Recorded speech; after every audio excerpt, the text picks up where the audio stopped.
we're getting better. You know, we're not where we once were, but we're not where we're going to be.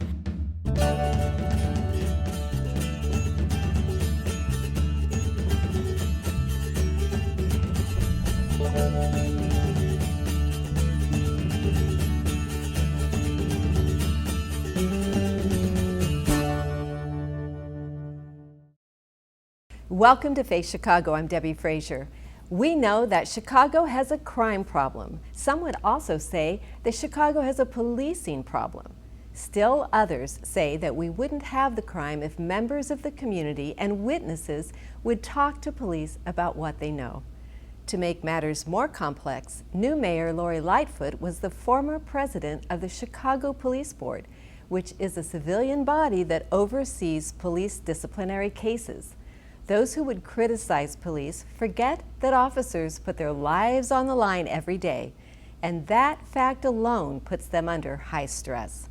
In fact, suicide among officers is a widespread problem.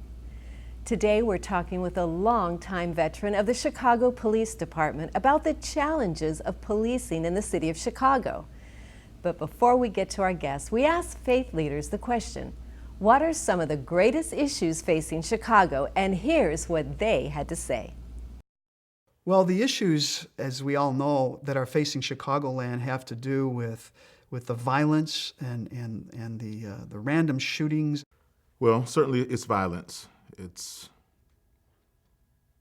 horrible, terrible, ridiculous violence. I don't even like to call it the violence. I call it the spirit of death. The spirit of death that's looming over Chicago. And more so the attitude we have in respect to the violence is a problem. 80% of the high school students in my neighborhood have post-traumatic stress syndrome because of the violence they're seeing. We've seen on the news what's happened with a lot of our young men. I think they have been warehoused in prisons, and you don't give them something to do, and you don't have hope when they come out. You've created a monster. You've got to rebuild the family, because in many sections of this city, the family has been devastated for generations. It's necessary that men are in the household. It's necessary that families stay together. It's necessary that children have a role model. If we talk about a real issue that's facing Chicagoland, that's inhibiting us from being the kind of city I know we all would like to be, I think it's the issue of division. And then we have the issue of racism, of course. That's another issue of division. Homelessness. I think there are a lot of people in need. I think there's an entire population, sort of an underbelly of our society that we don't see. In Chicagoland, I see the decline of moral values. In this life, if you don't want to be corrected or straighten up, you will never get to anywhere. So the decline of values has brought indiscipline. When we are not disciplined, it is just like a man driving a car without a wheel. In Chicago, they have lost hope. And in the process of losing hope, it has introduced a lot of, unhealthy decisions, unhealthy behaviors. In the suburbs, it plays out differently. They have turned away from God because they just don't think they need him. The issues that I think facing Chicago really stem from a failure of discipleship. I think we are not fully living out what it means to be Christ, and that failure is having an effect in second and third order effects across the Chicagoland area. By that I mean we have allowed programs to become primary, and we don't always have the right heart and mindset and vision behind those things. And we can't expect programs to have transformational power if we're not, one, invoking the Holy Spirit, if we're not living and being Christ in the church and in our cities, and if we're not presenting these things to the non-believers. Those were interesting comments, and we'll talk to my guest about them as well. Chief Barbara West of the Chicago Police Department joins me today. She has been serving the public as a Chicago police officer for 25 years. She's also a strong believer who has represented the police department at a number of ministry events throughout the city. Chief West is currently responsible for implementing recommendations from the Mayor's Police Accountability Task Force. We welcome you today. Thank you again for Appreciate the you invitation. coming. Appreciate you inviting me. Chief Barbara West, that's quite an accomplishment. It is, but God has been good to me. So, Well, we just saw a video about the issues facing Chicago. What's your response to what you just saw? well, responses, I saw a lot of familiar faces with people that I've actually worked with through faith-based initiatives that I was involved in when I was in district command. So that was very enlightening to see some of those familiar faces.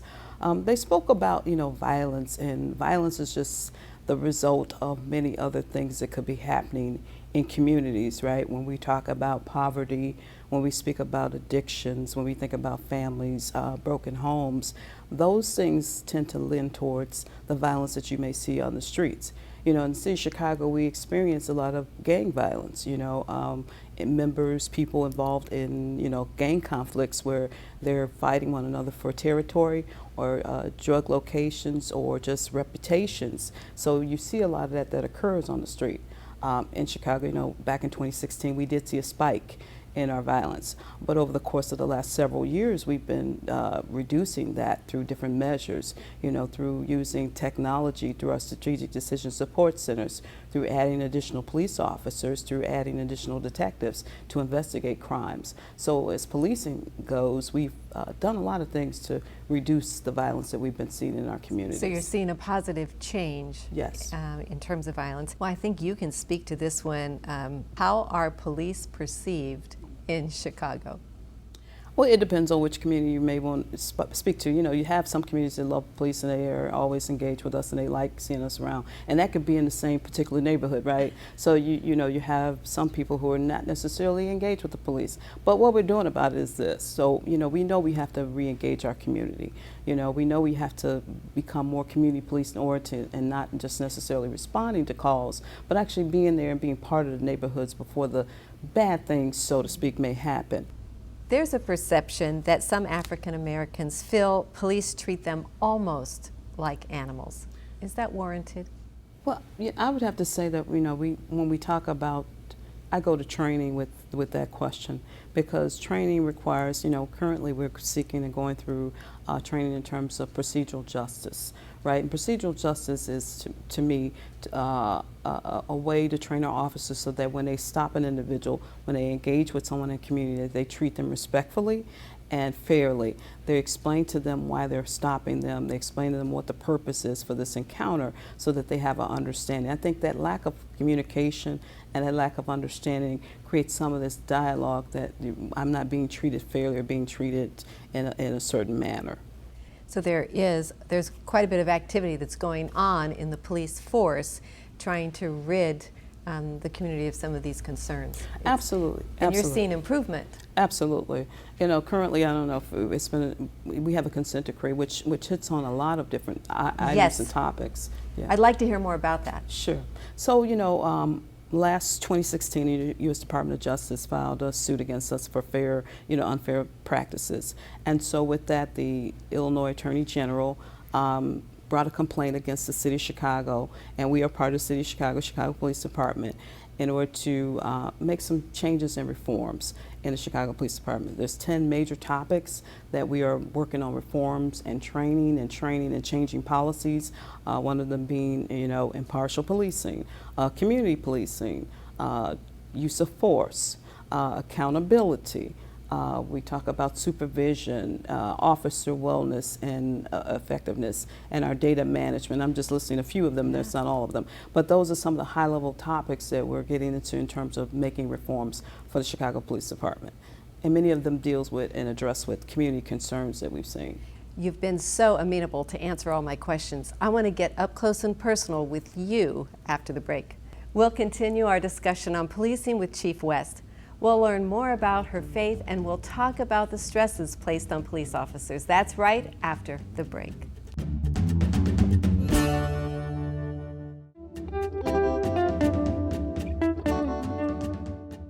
Welcome back to Face Chicago. Today we're talking about policing with Chief Barbara West of the Chicago Police Department. The issue of race when it comes to policing can be very controversial.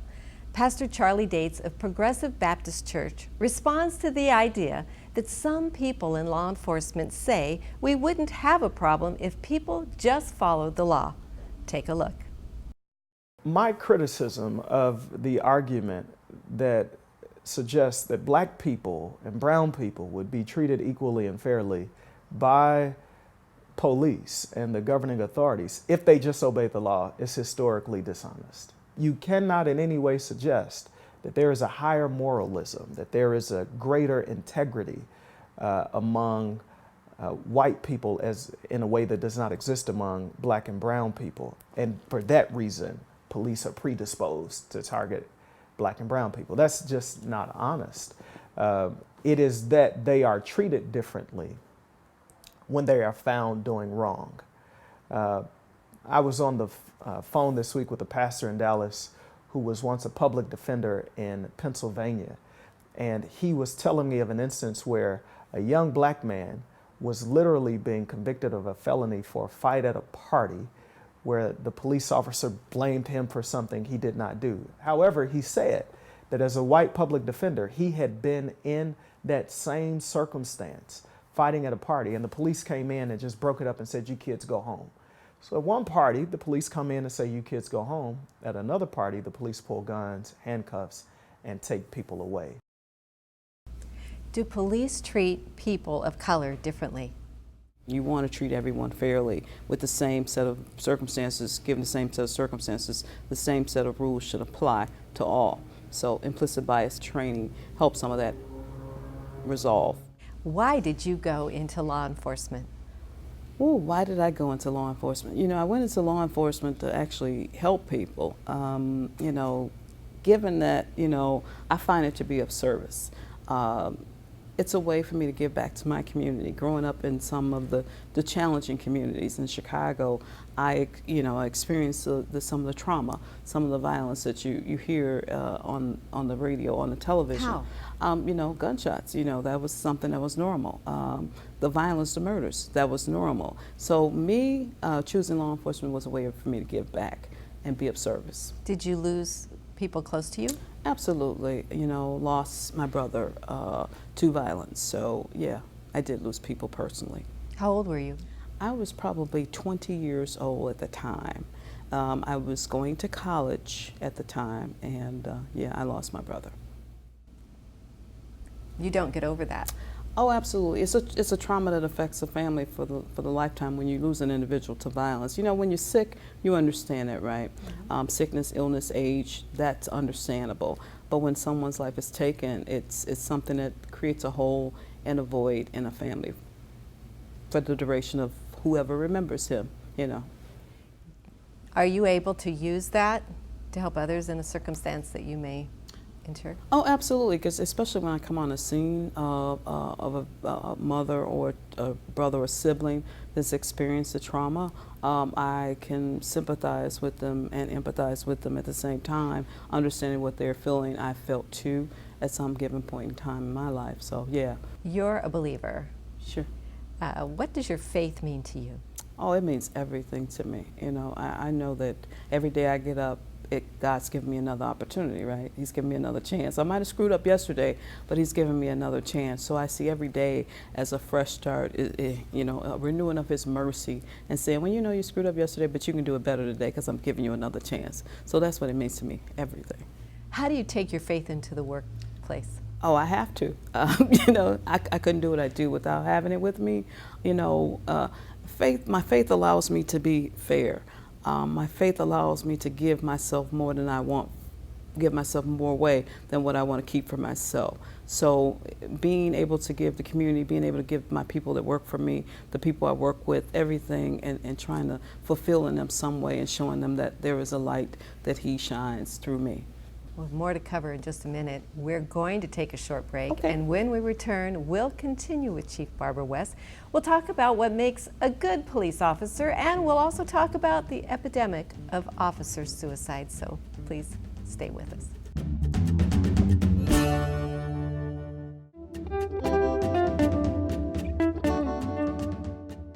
Chief Barbara West is a 25-year veteran of the Chicago Police Department. She and I are discussing the changes in policing over her tenure there and the challenges officers on the street face today. And some of those challenges have changed over the years. What are the stresses that police officers face? You know, the day-to-day, we have normal stress like everybody, family, illness, sickness, etc. But the stresses on the job are related to, you know, that unexpected, what that call is going to look like at the end of the 911 dispatch. You know, we go and we see many horrific things that most people run away from, we run towards. So those are the stressors that we go through, and they can happen multiple times in any given shift or day. So you see, we could see, you know, children that have been abused, victims of shootings and homicides, sexual assault victims, domestic violence victims. These are all the traumas that an individual calls the police for. We respond to them. So we see those kind of stressors every day. And so, you know, trying to instill in our own police officers that we have to take time to rebuild our resiliency too, in terms of like restoring ourselves, you know, making sure we get enough rest, get enough sleep, eating better, you know, going to see our counselors if we need to discuss matters that we've seen. So we're working towards, you know, making sure that we're right when we serve the community. And police see so much violence. How do they cope themselves? You know, we are working on that too, right? Law enforcement has experienced suicides in this country. And we've seen an uptick where more officers are dying by their own hands than there being fatalities on the street by offenders. So as a profession, we're seeing an increase. Specifically in Chicago, we've seen our own uptick of suicides in the Chicago Police Department. And what we've been doing to address that is basically like all hands on deck. We have to figure out what's really going on with officers. Finding out that, you know, many of them are experiencing personal issues. Many of them are experiencing issues with family. Many of them have been experiencing illnesses. So what we've been doing is a series of multiple things. You know, we went back and began to recreate our brochures and reintroduce ourselves as professional counseling and EAP to make sure that everybody's aware of it. Doing a communication plan in terms of redoing videos, speaking to, you know, the fact that you're not alone. There are resources out there that you can seek. There's officers that are peer counselors that are in your districts, that it's not a shame, it shouldn't be a stigma to go seek professional counseling. We have our superintendent who is on a video series speaking to the fact, you know, having to unpack situations in life that everybody experiences, and so it's no need to be ashamed, and it does not have an impact on your career. What makes a good police officer? You know, you think there would be a special formula, they got to come from this, and this. But we're looking for people who have some type of community engagement, right? They're okay with engaging, interacting with community, because that's what they're really going to be doing 99.9% of their time, being able to have conversation, dialogue with youth. You know, if they've had experience being coaches, and if they've had experience being teachers and physical fitness people, they've engaged with the community, you know, having experience with being on church boards and leadership roles that way. We're looking for people who've engaged in the community, so there's no particular form. All right, more questions for you. How the Chicago Police Department will deal with recreational marijuana after the break.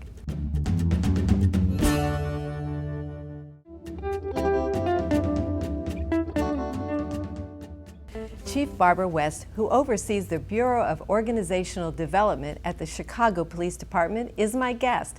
We've been discussing the changes and challenges in policing today. And what are the challenges going to be for the police department with legalized recreational marijuana? Yeah, I definitely see some challenges with that. I see that we potentially have to deal with, you know, people driving under the influence of marijuana, and the potential of having traffic accidents and fatalities increasing if people are driving after using recreational marijuana. What are some of the things we could look for? I assume perception is a problem. Speeding, perhaps. Sure. Well, you know, speeding, perception, it's about, you know, being able to respond in a rapid manner. When you drive and you're alert, you know, your response time is a little bit faster. And due to the fact that there's really no field testing kit for marijuana, we do have some challenges in how the enforcement is going to take place. I mean, there's alternative testing measures, but to do it on the street and figure out how do we test and ensure, before we make an arrest, someone is actually under the influence of marijuana after driving. It's going to be a challenge. Let's talk about some of the good things happening within the police department. So, the good things are, we're going through a reform effort, right? And that includes a lot of in-service training that we had never had since I've been on the job. As a police officer, what would you like them to hear as we close today? For the department, I like them to know that we're getting better. We're not where we once were, but we're not where we're going to be. And I believe as we come through these reform efforts that we will see a state-of-the-art training academy. We'll see professional officers. We'll see leadership that is exemplary, and we'll be better. What are, let's say, 3 steps that a church could do to help the city of Chicago? I see churches coming out on some of maybe our more higher risk corners and spreading the word of Jesus. I see churches trying to engage young people, young men, young women, to change and do something different, offer them some positive solutions to some life choices. I see churches being able to do that. I see churches embracing people who don't have family or positive role models in their life and becoming those positive role models. I see churches doing that. Thanks for being with us today. My thanks to Chief Barbara West for joining me today and for her commitment to serving the citizens of Chicago. We need more people of faith like Barbara working humbly as public servants. Is the Chicago Police Department perfect? No. Is the church perfect? Absolutely not. We as human beings aren't perfect, so our institutions won't be perfect either. But as believers, we can make a difference where God has placed us by bringing honesty and integrity to our workplaces. In doing so, they'll become better. We want to serve you too. If you have a prayer need, call our care force toll-free and contact us at Face Chicago if you have suggestions for topics or guests to include on this program. Thanks for watching, and please consider partnering with us. This ministry is donor supported. We'll see you again next time on Face Chicago.